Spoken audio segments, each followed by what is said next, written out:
नमस्कार, विनय क्लासेस के online class में एक बार फिर से आपका हार्दिक स्वागत, अभिनंदन। प्रश्नावली 1.3 प्रश्न संख्या 1। मैं आपको ये बार बार याद दिला रहा हूँ कि मैं जितनी भी वीडियो बना रहा हूँ वो सारी की सारी प्लेलिस्ट में डाल रहा हूँ। चैप्टर वाइज सारी वीडियो मैं प्लेलिस्ट में डाल रहा हूँ, तो आपको अगर वीडियो शुरू से देखनी है तो प्लेलिस्ट में जाकर देखो। प्रश्न क्या है, रिक्त स्थानों में प्रतीक उपसमुच्चय या उपसमुच्चय नहीं को भरकर सही कथन भरिए। ये हमारे पास एक प्रश्न है।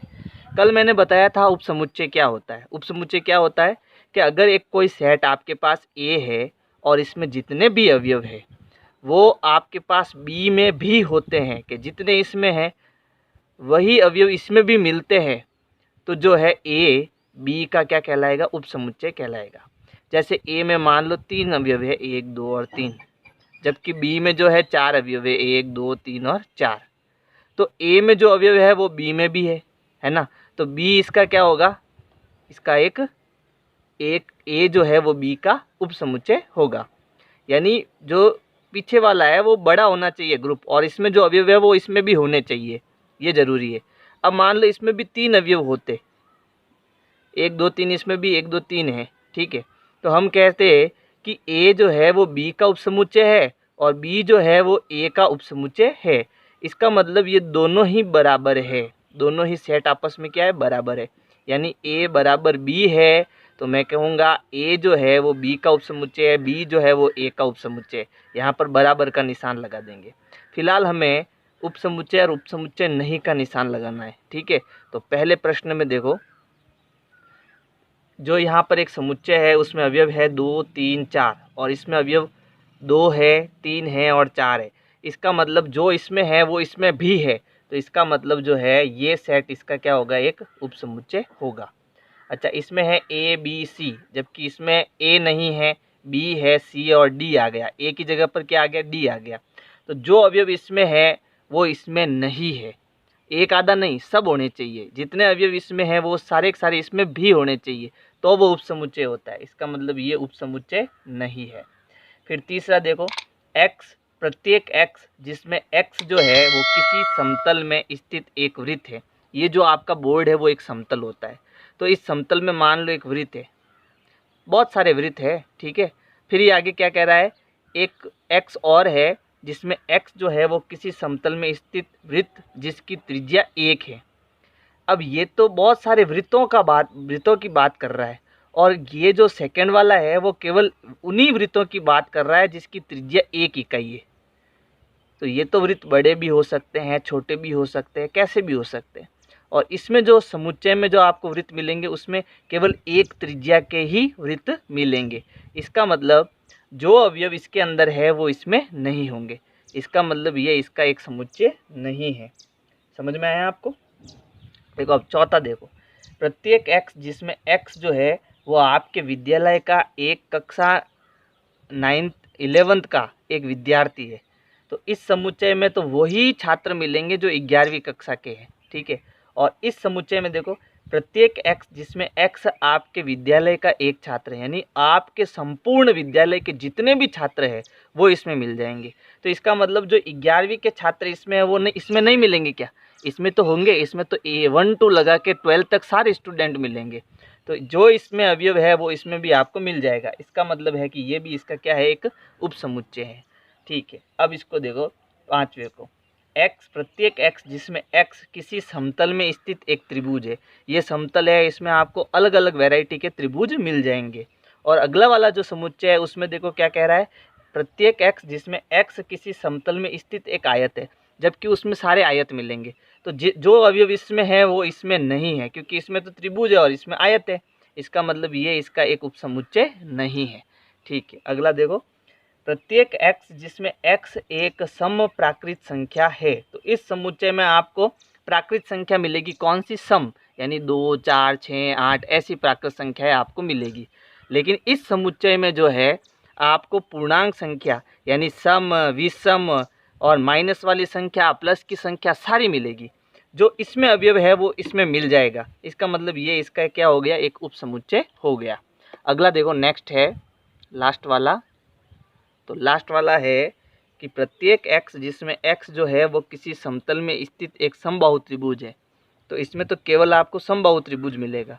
और इस सेट में देखो प्रत्येक x जिसमें x जो है वो किसी समतल में स्थित एक त्रिभुज है, और इस वाले में अलग अलग प्रकार के सारे त्रिभुज मिल जाएंगे। तो इसमें सारे त्रिभुज है और इसमें केवल समबाहु त्रिभुज है, यानी इसमें जो है वो इसमें भी आपको मिल जाएगा।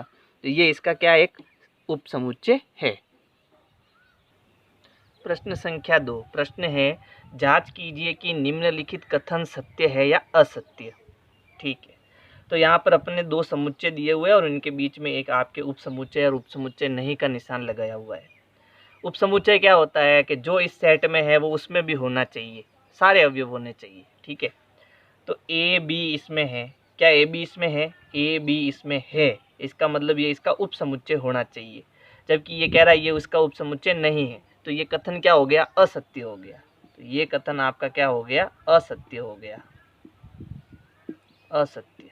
अच्छा, अब दूसरे में देखो, इसमें ए ई है, फिर ये कह रहा है ये इसका उपसमुच्चय है। अच्छा, ये क्या कह रहा है? एक्स, प्रत्येक x जिसमें x जो है वो एक अंग्रेजी वर्णमाला का अक्षर है। अच्छा, यानी इसका मतलब इसमें ए बी सी डी से लगाकर टोटल जेड तक सारे अवयव है, और ये इसमें ए और ई है, तो जो इसमें है वो इसमें भी है, इसलिए और ये इसका उपसमुच्चय होगा। तो इसका मतलब ये कथन क्या है? सत्य है। अच्छा, अगला देखो, ये है सेट 1 2 3, इसमें 1 2 3 अवयव है और इसमें 1 3 5, तो इसमें ये 2 जो है नहीं है, फिर भी ये कह रहा है ये इसका उपसमुच्चय है, तो ये तो गलत है ना। तो ये कथन क्या हो गया? असत्य। ये कथन आपका हो गया असत्य। फिर इसमें देखो एक अवयव है, क्या इसमें भी है? क्या? हाँ है, तो इसका मतलब ये इसका उपसमुच्चय होगा, ये सही बोल रहा है, इसका मतलब ये कथन क्या हो गया आपके? सत्य हो गया। अगला देखो, इसमें ए है, लेकिन ये किसका साइन है? ये संबंध रखता है, यानी बिलोंग्स टू का साइन है। अच्छा, बिलोंग्स टू का साइन अपन कहाँ यूज करते हैं? समझना इसको। जैसे एक सेट है मेरे पास ए, इसमें मान लो ए बी सी और डी 4 अवयव है, तो मैं ये कहूँगा जो ये ए है, अवयव ए, वो बिलोंग करता है सेट ए से।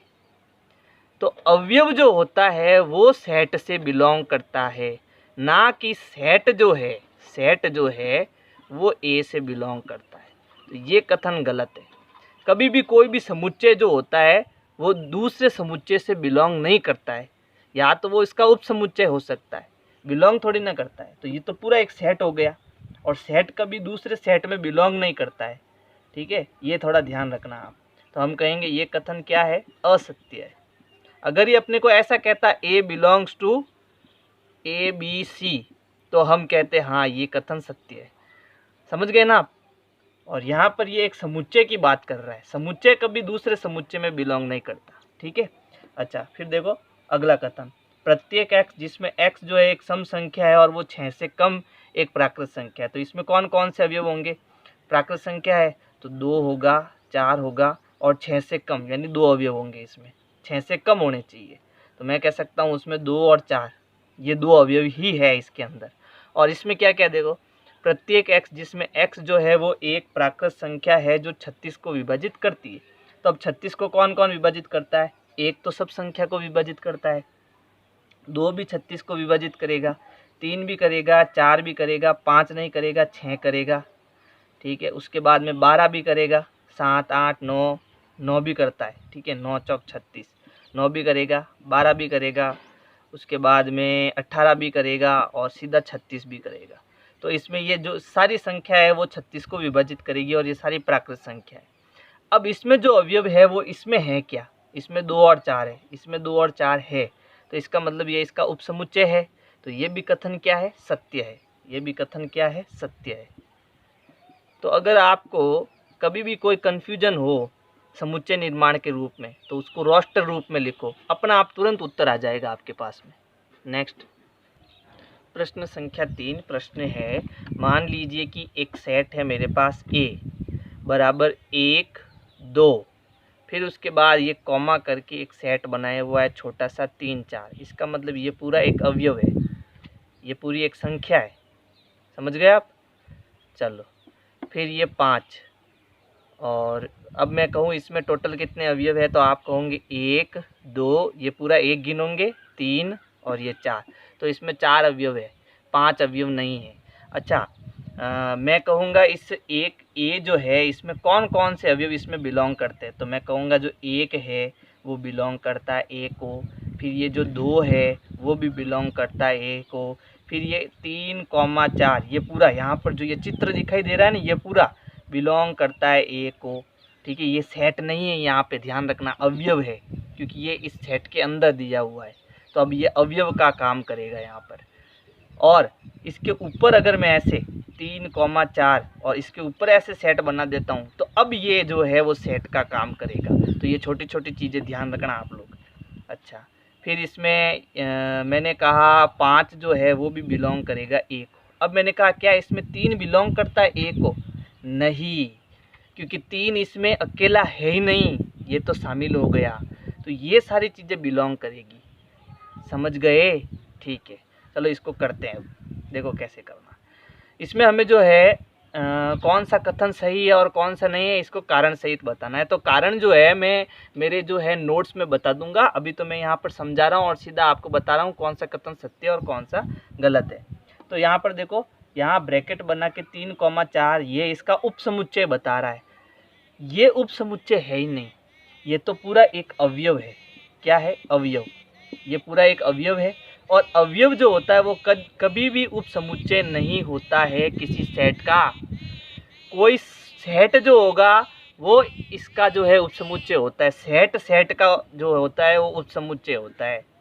अवयव जो होता है वो कभी सेट का उपसमुच्चय नहीं होता है, ध्यान रखना। तो ये कथन क्या हो गया? असत्य हो गया। आप कहोगे सर ये तो सेट है, तो सुन लेना ये सेट नहीं है, यहाँ पर ये एक अवयव का काम कर रहा है, क्योंकि ये इसके अंदर है। समझ गए आप? तो ये कथन असत्य है। तो मैं कहूँगा कारण क्या बताना आपको, क्योंकि यहाँ पर ये 3,4 जो एक अवयव का काम कर रहा है, न कि उपसमुच्चय का, इसलिए ये कथन असत्य है, ये गलत है। ठीक है, फिर दूसरा देखो, 3,4 बिलोंग करता है ए को, तो ये कथन सत्य है। क्यों सत्य है? क्योंकि यहाँ पर ये सेट नहीं है, ये पूरा एक अवयव का काम कर रहा है, इसलिए ये कथन सत्य हो गया आपकी। फिर देखो, इस अवयव को मैं इस सेट में डाल रहा हूँ, इस अवयव को मैं इस सेट में डाल रहा हूँ, इसका मतलब अब ये उपसमुच्चय बन चुका है। क्या ये चीज़ जो है ए में है? हाँ, ये चीज़ ए के अंदर है, इसलिए ये इसका उपसमुच्चय है, अतः ये कथन अब आपका क्या हो गया? सत्य हो गया। फिर एक क्या बिलोंग करता है ए को? अवयव एक जो है वो ए को संबंध, एक जो है ए से संबंध रखता है या बिलोंग करता है, यानी ये भी कथन क्या है? सत्य है। अच्छा, एक जो है वो ए का उपसमुच्चय है क्या? नहीं, एक तो अवयव है। अगर ये ऐसा होता एक, तो ये क्या बन जाता? उपसमुच्चय। क्या बन जाता? उपसमुच्चय। जबकि एक तो यहाँ अवयव है, एक के लिए मैं ये शब्द यूज कर सकता हूँ, लेकिन एक के लिए ये शब्द मैं यूज नहीं कर सकता। अगर यहाँ पर ऐसे सेट बना हुआ होता तो ये जो है इसका उपसमुच्चय होता। तो ये भी कथन क्या है? असत्य है। फिर उसके बाद में 1 2 5, क्या ये इसके अंदर है? क्या 1 है, 2 है, 5 है, और तो ये इसका मतलब ये इसका क्या है? एक उपसमुच्चय है। उपसमुच्चय का मतलब क्या है? जो इसमें है वो इसमें भी होना चाहिए, तो जो इसमें है वो इसमें है, इसलिए ये इसका उपसमुच्चय है। सत्य। अच्छा, फिर उसके बाद 7वां देखो, 7वां क्या है? 1 2 5, ये वापस आ गया क्या? यहाँ पर ये निशान है बिलोंग टू का। ठीक है, अच्छा, ये उपसमुच्चय का निशान है, ये बिलोंग का। बिलोंग कौन करता है? अवयव करता है, न कि सेट बिलोंग करता है। और यहाँ पर ये क्या दिया हुआ है? एक सेट दिया हुआ है, इसका मतलब ये कथन असत्य है। असत्य है। बिलोंग टू का यूज कहाँ होता है? अवयव के लिए होता है, न कि उपसमुच्चय के लिए। सेट के लिए किसका? उपसमुच्चय के लिए यूज होता है। ठीक है, अच्छा, ये देखो 1 2 3, ये ए का एक उपसमुच्चय है। तो देखो 1 है, 2 है, लेकिन यहाँ पर कहीं अकेला 3 दिख रहा है क्या? नहीं दिख रहा है। ये 3 और 4 पूरे 1 गिने जाएंगे यहाँ पर, तो इसका मतलब ये कथन भी क्या है? असत्य है। कारण क्या बताऊंगे? 3 अवयव जो है वो इसके अंदर है ही नहीं, 3 4 तो शामिल है, यानी ये पूरा एक अवयव का काम कर रहा है यहाँ पर। तो 3 यहाँ पर अलग से नहीं गिना जाएगा। ठीक है, प्रश्न संख्या 4 है, निम्नलिखित समुच्चय के सभी उपसमुच्चय लिखिए। तो अगर आपने मेरा पार्ट 5वां नहीं देखा तो पहले वो देख लेना, तब ये प्रश्न आपको समझ में आएगा। तो ये देखो, हमें क्या बनाना है, इसके उपसमुच्चय बनाने हैं। हमें पता है पॉइंट नंबर 1, पॉइंट नंबर 1 है कि किसी भी समुच्चय में एक रिक्त समुच्चय तो जरूर होगा। समझ गए? किसी भी समुच्चय में एक रिक्त समुच्चय तो जरूर होगा। तो अब मैं अगर ये पहला प्रश्न देखता हूँ तो इसमें एक अवयव है और मुझे इसके क्या बनाने हैं, उपसमुच्चय बनाने हैं। तो मैं कहूँगा इसके जो उपसमुच्चय होंगे वो एक तो आपके होगा रिक्त समुच्चय, क्योंकि किसी भी समुच्चय का रिक्त समुच्चय तो पक्का ही लिखना आपको, ठीक है। तो ये तो हो गया। फिर उसके बाद में ये ए भी जो है इसका उपसमुच्चय। रिक्त समुच्चय को अपन ऐसे भी लिख सकते हैं, खाली डब्बा, यानी इसके अंदर कुछ नहीं है। तो ये भी होगा और ये भी होगा, यानी इसके कुल 2 उपसमुच्चय बनेंगे। अब इसके अंदर 2 अवयव है, तो इसके उपसमुच्चय कितने बनेंगे? तो देखो, उपसमुच्चय। तो अब मैंने कहा कि इसके कितने उपसमुच्चय होंगे, तो आप कहोगे कि एक खाली डब्बा तो इसके अंदर होगा, क्योंकि मैंने अभी बताया आपको चाहे कोई भी समुच्चय हो उसका एक रिक्त समुच्चय जरूर होगा। अब ये खाली डब्बा अच्छा नहीं लगता, अपन क्या करते हैं, इसकी जगह ये वाला लगा देते हैं, ये भी रिक्त समुच्चय ही है। तो एक तो फाई होगा। फिर इसके अंदर जो है ए, अपन अलग से एक उपसमुच्चय बना सकते हैं, एक बना सकते हैं, ठीक है। फिर एक उपसमुच्चय इसका बना सकते हैं बी, ए आ गया, बी आ गया। अब ये खुद भी तो इसका उपसमुच्चय है, तो इसका मतलब ए और बी भी इसका क्या है, एक उपसमुच्चय। यानी इसके कुल कितने उपसमुच्चय है? 1 2 3 और 4 उपसमुच्चय है। अब इसके करते हैं, तो इसमें उपसमुच्चय अपने को बताने हैं। तो एक तो फाई इसका उपसमुच्चय होगा ही होगा, फिर उसके बाद में 1 भी होगा, फिर उसके बाद में 2 भी होगा और 3 भी होगा। अब 2 2 ले लो, तो ये 1 और 2 आ गया, फिर 2 और 3 आ गया, ये भी तो इसका उपसमुच्चय है। यानी जो इसके अंदर है वो इसमें भी है, जो इसमें है वो इसमें भी है, जो इसमें है वो इसमें भी है, जो इसमें है वो इसमें भी है, जो इसमें है वो इसमें भी है, जो इसमें है वो इसमें भी है। उसी को हम उपसमुच्चय बोलते हैं, ठीक है। और फिर 1 और 3 बच गया, तो 1 और 3 ये हो गया। फिर उसके बाद ये तीसरा वाला भी तो है, 1 2 और 3, यानी इसके टोटल कितने उपसमुच्चय बनेंगे? 1 2 3 4 5 6 7 और 8 उपसमुच्चय बनेंगे। अब अपने आप होशियारी मत कर देना, यहाँ पर 2 आगे ले लो और 1 पीछे ले लो, ये दोनों एक ही है, ध्यान रखना, ज़्यादा होशियारी मत कर देना आप अपनी, क्योंकि रोस्टर रूप में जो है क्रम बदल सकता है, इन दोनों को एक ही गिना जाएगा, अलग अलग नहीं है ये दोनों। इसलिए उपसमुच्चय बनाते समय थोड़ा ध्यान रखना पड़ेगा आपको। अच्छा, अब फाई के कितने उपसमुच्चय है? तो फाई का फाई उपसमुच्चय होता है, यानी फाई के कितने उपसमुच्चय होंगे? एक ही होगा, और वो कौन होगा? फाई खुद उपसमुच्चय। तो इसका एक ही उपसमुच्चय होगा और वो कौन होगा? फाई होगा। प्रश्न संख्या 5, पी क्या होता है? पावर सेट, जिसको हम क्या कहते हैं? घात समुच्चय। घात समुच्चय के कितने अवयव है? यहाँ पर शब्द आया अवयव है, यदि ए फाई है। अच्छा, और घात समुच्चय को लिखना मैंने बताया यहाँ पर कैसे लिखते हैं घात समुच्चय को, कि जो आपको समुच्चय दिया है उसके सभी अवयव लिख दो, और वो किस में लिखने हैं? समुच्चय के अंदर लिखने हैं।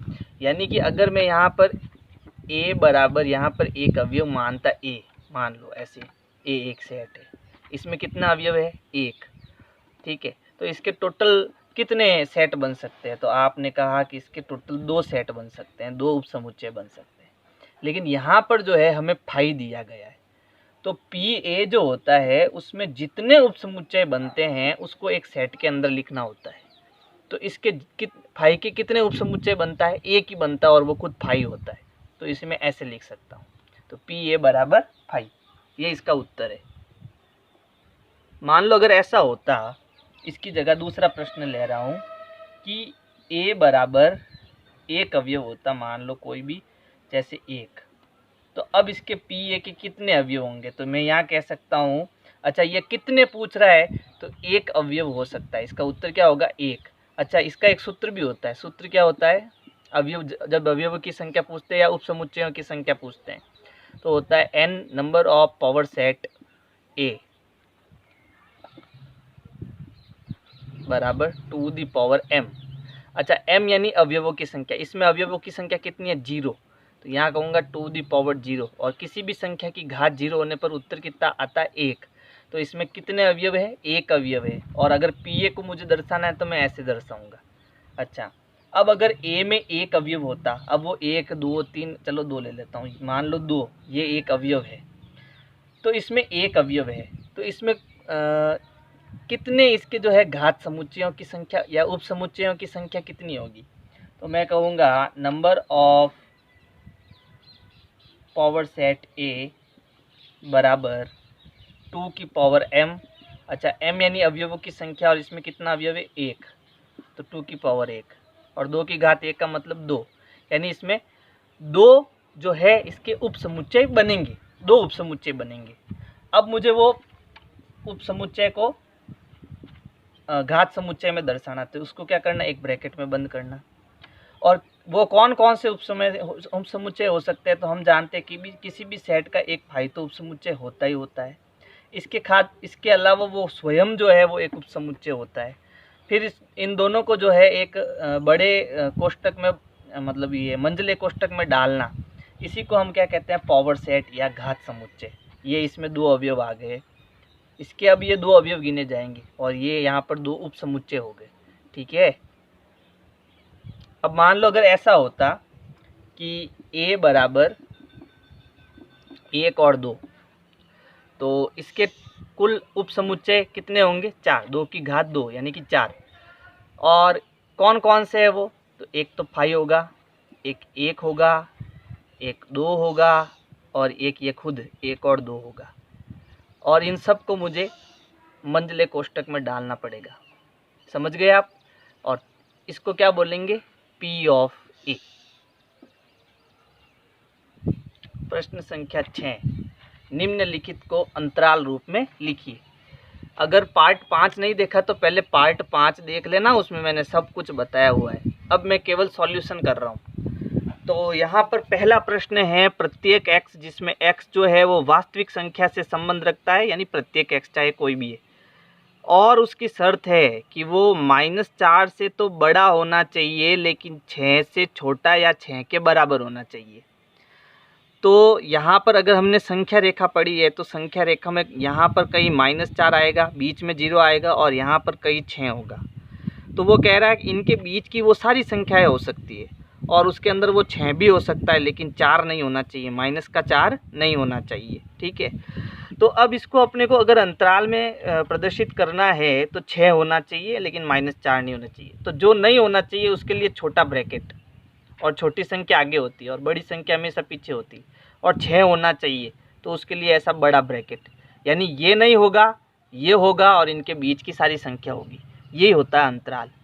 पार्ट 5 नहीं देखा तो पहले पार्ट 5 देख लो, तब ये समझ में आएगा आपको। अच्छा, दूसरा देखो, प्रत्येक x, जिसमें x वास्तविक संख्या हो सकती है, यानी कोई भी परिमेय, अपरिमेय, रूट वाली कोई भी संख्या हो सकती है, लेकिन लिमिट दे रहा है कि वो -12 और -10 के बीच में होनी चाहिए। समझ गए आप।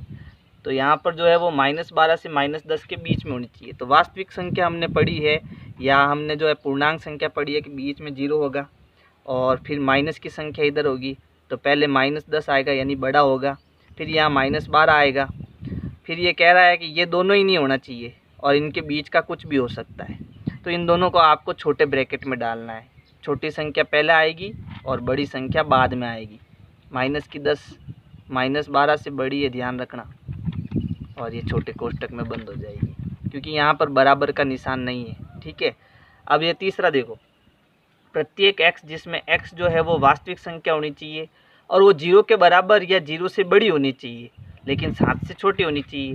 तो 0 यहाँ होता है और ये 7 यहाँ पर होगा। अब वो कह रहा है कि 0 तो हो सकता है लेकिन 7 नहीं होना चाहिए, और इनके बीच का कुछ भी हो सकता है। तो 0 हो सकता है तो इसको बड़े ब्रैकेट में डालना है, इसका मतलब ये हो सकता है, लेकिन 7 नहीं होगा, तो इसके लिए छोटा ब्रैकेट लगाना है आपको। फिर चौथा देखो, प्रत्येक x, जिसमें x वास्तविक संख्या है, और 3 भी हो सकता है, 4 भी हो सकता है, और इनके बीच का भी हो सकता है। समझ गए आप। यानी ये वास्तविक संख्या है, इसमें 3 भी हो सकता है, 4 भी हो सकता है, और इनके बीच का कुछ भी हो सकता है। तो 3 भी हो सकता है और 4 भी हो सकता है, तो उन दोनों तरफ आपको बड़ा ब्रैकेट लगाना है। इसका मतलब हम समझेंगे कि ये 3 भी होगा और 4 भी होगा। इसका मतलब क्या होगा कि ये छोटा ब्रैकेट है इधर, इसका मतलब 0 तो होगा क्योंकि ये बड़ा है, और 7 नहीं होगा, और इन दोनों के बीच का सब कुछ होगा ये x। यहाँ पर प्रत्येक x बोल रहा हूँ मैं, समझ रहे हो ना यहाँ पर? हाँ, इसका थोड़ा ध्यान रखना। अच्छा, और इसके समुच्चय बना सकते हैं अपन। अगर इसको रोस्टर रूप में लिखना हो तो कैसे लिखेंगे? देखो रोस्टर रूप लिख रहा हूँ, -4 नहीं होगा तो छोड़ दो -4 को, तो -3 तो हो सकता है, -2 भी हो सकता है, -1 भी, 0 भी, 1 भी, 2 भी, 3 भी, 4 भी और 5 भी और 6 भी। क्यों? क्योंकि ये कह रहा है 6 हो सकता है लेकिन -4 नहीं होगा, तो ये इसका उत्तर हो जाएगा। यानी ये हमारे पास एक समुच्चय मिलेगा जिसकी कंडीशन क्या थी? इसकी कंडीशन थी कि वो -4 से 6 के बीच का कुछ भी हो सकता है, जिसमें 6 तो आएगा लेकिन -4 नहीं आएगा। ठीक है, चलो अब अगला प्रश्न क्या है कि निम्नलिखित को समुच्चय निर्माण के रूप में लिखिए। यानी इसको अब समुच्चय निर्माण के रूप में लिखना है। तो यहाँ पर देखो दोनों तरफ छोटे ब्रैकेट है, तो यहाँ पर हम लिखेंगे प्रत्येक x, जिसमें x जो है वो एक वास्तविक संख्या होगी, और उसी के साथ x की एक कंडीशन है कि वो -3 से तो बड़ा हो सकता है लेकिन वो 0 से छोटा होना चाहिए। तो ये कंडीशन आ गई इसकी। नीचे बराबर का निशान नहीं लगाऊंगा क्योंकि यहाँ पर छोटा ब्रैकेट है दोनों तरफ। फिर यहाँ अब दोनों तरफ बड़ा ब्रैकेट है, यानी इसमें 6 भी आएगा, 12 भी आएगा और इनके बीच का भी आएगा।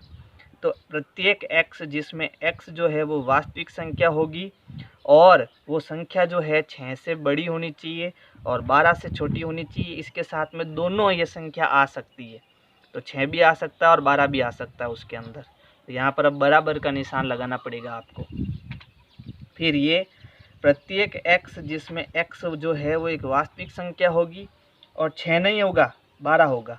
इसका मतलब वो 6 से तो बड़ी होगी लेकिन 12 से छोटी या 12 के बराबर होगी, क्योंकि यहाँ पर बड़ा ब्रैकेट है और यहाँ पर छोटा ब्रैकेट है, इसलिए 6 नहीं आएगा। ठीक है, अब यहाँ पर देखो ये वाला है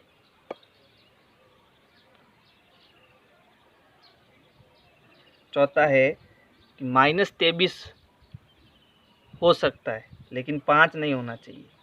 तो x, प्रत्येक x, जिसमें x जो है वो वास्तविक संख्या को बिलोंग करेगा, इसके साथ में -23 तो हो सकता है और x जो है -23 से बड़ा या इसके बराबर और 5 से छोटा होना चाहिए।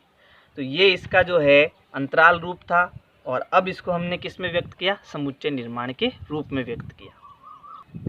प्रश्न संख्या 8 में क्या करना है? प्रश्न पढ़ लेता हूँ, मैंने पूरा प्रश्न नहीं लिखा, आधा प्रश्न लिखा है। प्रश्न 8 कह रहा है निम्नलिखित में से, यानी इन दोनों में से प्रत्येक के लिए आप कौन सा सार्वत्रिक समुच्चय प्रस्तावित करेंगे?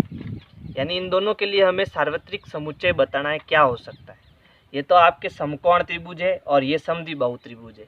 तो अगर मैं त्रिभुज ले लूँ, ठीक है, कोई भी त्रिभुज हो सकता है, वो चाहे समकोण लो, चाहे समद्विबाहु लो, चाहे विषमबाहु लो, चाहे समबाहु लो, कोई भी त्रिभुज लो, आप कोई भी प्रकार ले लो। तो मैं एक त्रिभुज का समुच्चय ले लेता हूँ। त्रिभुज का समुच्चय का मतलब उसमें ऑल इज वेल, सब त्रिभुज आ गए। त्रिभुज का समुच्चय, ये जो त्रिभुज का समुच्चय है वो इसके लिए सार्वत्रिक समुच्चय का काम करेगा। अब ये सार्वत्रिक समुच्चय क्या है, तो मैंने पार्ट 5 में बता रखा है कि सार्वत्रिक समुच्चय क्या होता है। वैसे परिभाषा क्या होती है सार्वत्रिक? एक ऐसा समुच्चय है जिसके अंदर दिए हुए सारे समुच्चय समाहित हो जाते हैं, यानी 2 या 2 से अधिक समुच्चयों का जो संघ होता है या उनका जो जोड़ होता है, उसी को हम उसका क्या कहते हैं? सार्वत्रिक समुच्चय कहते हैं। और सार्वत्रिक समुच्चय को U से प्रदर्शित किया जाता है। और अगर इसको वेन डायग्राम में मुझे बनाना है तो ऐसे करके मैं एक बनाऊंगा आयताकार बॉक्स, फिर उसमें मैं समकोण त्रिभुज और ये जो आपके समद्विबाहु त्रिभुज है दोनों को डाल दूंगा और ये U लिख दूंगा। इसका मतलब ये U जो है वो एक त्रिभुज का समुच्चय है जिसमें समकोण त्रिभुज और समद्विबाहु त्रिभुज दोनों है। ठीक है, अच्छा अब ये देखो प्रश्न संख्या 9। प्रश्न संख्या 9 में आपको 3 सेट दे रखे हैं। एक तो A जिसमें 1 3 5 है, B जिसमें 2 4 6 है, C जिसमें 4 2 4 6 0 2 4 6 8 है, अवयव है। ठीक है, अब ये कह रहा है A B C के लिए सार्वत्रिक समुच्चय का चयन कीजिए। इन 4 में से मुझे बताना है सार्वत्रिक समुच्चय कौन है। तो सार्वत्रिक समुच्चय वो होगा जिसमें ये वाले अवयव भी हो, ये वाले अवयव भी हो और ये वाले अवयव, सारे अवयव हो। तो इसमें देखो पहले में 0 1 2 3 4 5 6, तो इसमें 1 3 5 है 2 4 6 है, 2 4 6 है, फिर 0 2 4 6 8 है, लेकिन इसमें 8 नहीं है। देखो इसका मतलब ये सार्वत्रिक समुच्चय नहीं है। फिर 5 तो कभी सार्वत्रिक समुच्चय हो ही नहीं सकता, क्योंकि 5 में तो कुछ होता ही नहीं है। फिर ये 0 से लगाकर 10 तक है, तो इसमें ये वाला ये वाला ये वाला ये वाला ये वाला सारे अवयव मिल जाएंगे। तो मैं कह सकता हूँ कि ये जो है एक सार्वत्रिक समुच्चय है, सार्वत्रिक समुच्चय है, क्योंकि इसमें ये सारे समुच्चय आपको मिल जाएंगे। इसमें देखो इसमें 0 नहीं है, बाकी सारे अवयव है, इसका मतलब ये भी सार्वत्रिक समुच्चय नहीं होगा। सार्वत्रिक समुच्चय का मतलब जो आपको समुच्चय दिए हुए हैं वो सारे, उनके सारे अवयव उसमें होने चाहिए। तो ऐसा केवल कौन सा, ये तीसरा नंबर, ये, बाकी इसमें से कोई नहीं है। तो अगर आपको मेरी वीडियो पसंद आ रही है तो लाइक करो, सब्सक्राइब करो, शेयर करो, कमेंट करो। Thank you.